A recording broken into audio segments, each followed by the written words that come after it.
I did want to bring up the pot study. The weed study? The weed study. What's the weed study? Well, I think it's done by JAMA. How do you say it? JAMA or JAMA? I don't know. Tomato. Okay, so brain function outcomes of recent and lifetime cannabis use. Cross-sectional analysis of 1,003 US young adults.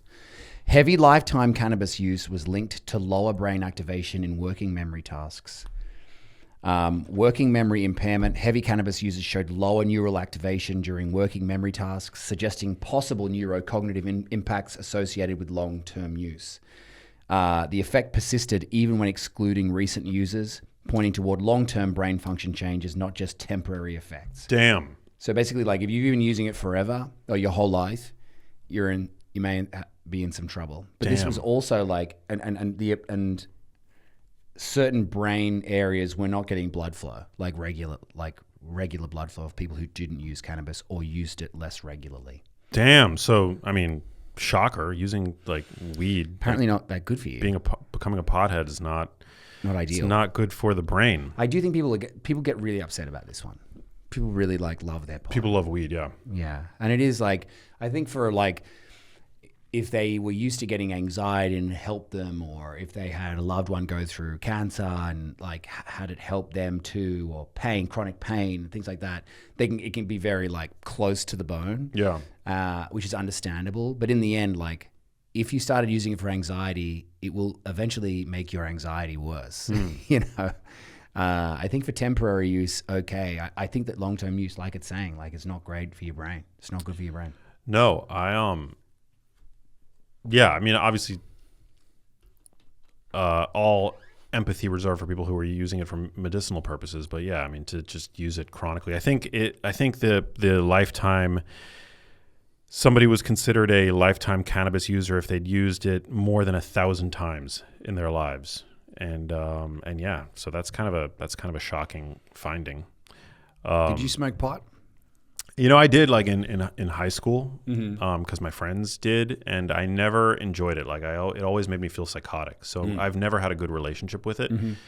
And then I went for like years without ever touching it. And then I discovered like one of these gummies that has CBD and CBN in it, along with a little bit of THC. And I use it very sparingly, but I use it sometimes for sleep. And I found that it works very well for me for that purpose. Like it just puts me out and I feel great in the morning, but I can't be awake on it. I hate the way THC makes me feel when I'm conscious. Yes. But if I take it and I go to bed, it's like great, like a little bit. Yeah. I feel psychotic when I eat it. Like if ever I do edibles, I feel insane. Like when you're like awake and doing, like you couldn't do it socially. Awful. Yeah. Oh no, I'm terrible. Yeah. Like terrible. But I did smoke a lot of pot when I was like between 18 and 23, let's just say. I'd smoke it all the time. But I'm very happy to like one week summer, one Christmas, I just went back home to Australia where there's not a lot of pot, and I didn't smoke for a month, and I came back and I just never wanted to touch it again. And it was one of the best decisions I ever made, honestly. Because it just holds you back from your best. Like I was always, as an actor, when you're learning lines and things like that, and when you're performing, like, you know, performing in anything that you do, having an element of doubt that you may not be at your best is the seed of doubt that can sow throughout your entire performance. And you need great confidence for any type of performance.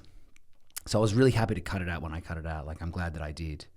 But the science, it keeps coming back, and it's not ideal for the pot people.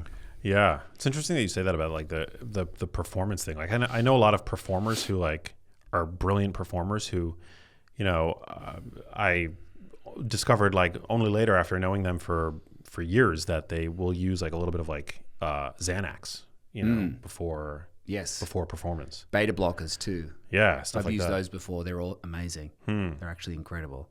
They kind of shut off the part of your brain that gets nervous about things, and just kind of in this relaxed state. You don't maybe get to enjoy things as much, but it's helpful if you do suffer from big nerves, as I can do sometimes. But you look at Bill Maher. You know, there are a lot of people out there like Joe Rogan, big smoker. Bill Maher, big smoker. These people have smoked forever, a lot, and they're still high functioning. Yeah. So they're outliers, I think.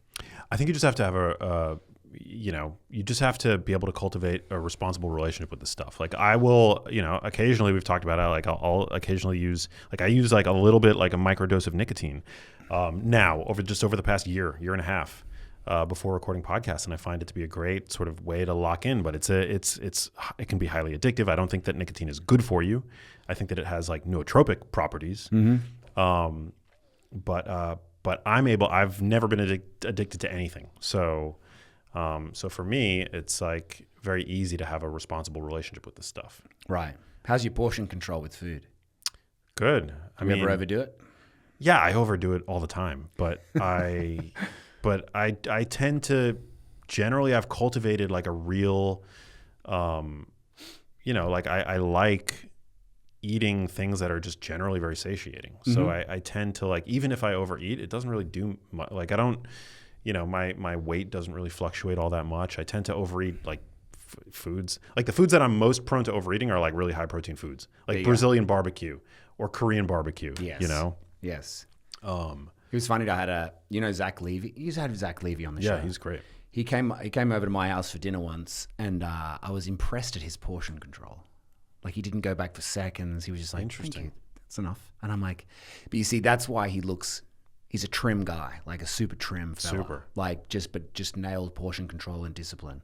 Man, I'd love to be in the same room with you and Zachary Levy. He's a fucking, like the way his brain works. Oh yeah, he's fast paced and like zip zap zop, like funny.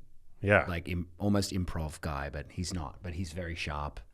I really like him. Yeah, he's great. Yeah. I love that he just like went over for dinner. Yeah. That's awesome. Lovely guy. Hey, if you like that video, you need to check out this one here, and I'll see you there.